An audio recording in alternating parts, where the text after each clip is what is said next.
Master Jet, maganda po ba ang GSIS policy loan kesa sa emergency loan?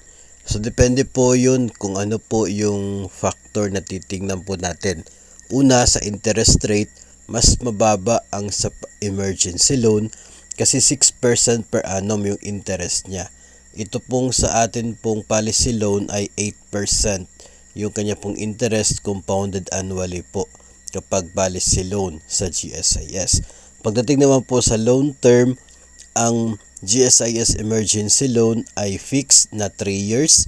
Kaya ibig sabihin niya na kapag nag-apply ka, yung magiging amortization mo ay fixed sa loob ng 3 taon at mababayaran yan sa loob po ng 3 taon.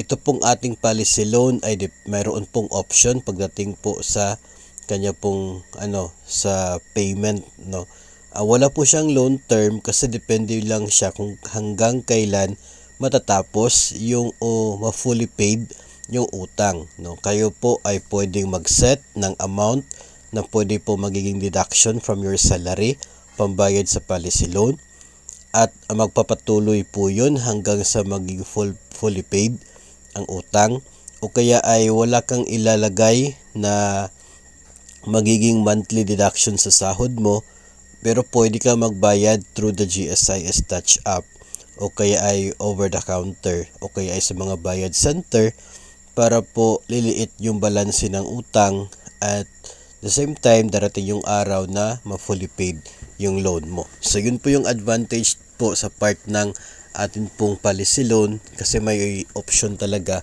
ito pong si borrower tungkol po sa payment kung magkano yung gusto niya maging payment o kaya ay ayaw niya magbayad ng regular monthly.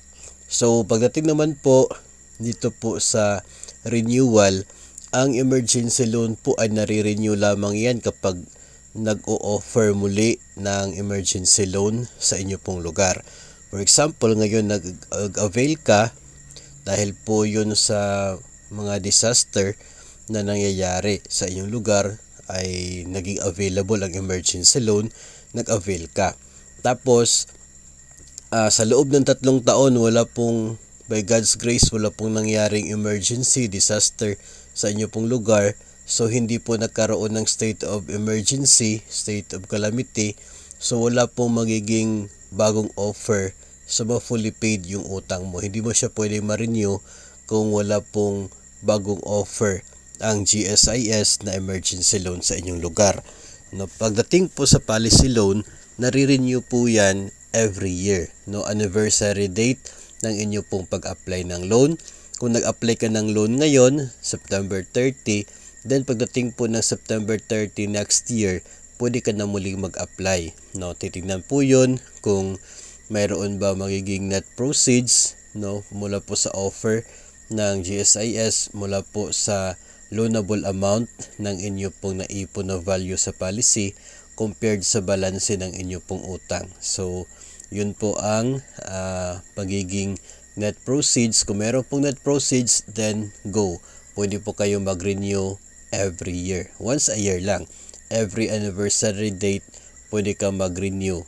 Kung hindi ka pa makapag-decide after 1 year, maybe the next few days, magbago yung isip mo, pwede ka pa rin mag-renew. Basta lumagpas ka doon sa anniversary date. So, yun po ang pagdating naman po sa policy loan. Ngayon, kung saan po ang mas mabuti dyan sa inyo, ay depende po kung inyo pong option o kung saang factor ka mas nakafocus.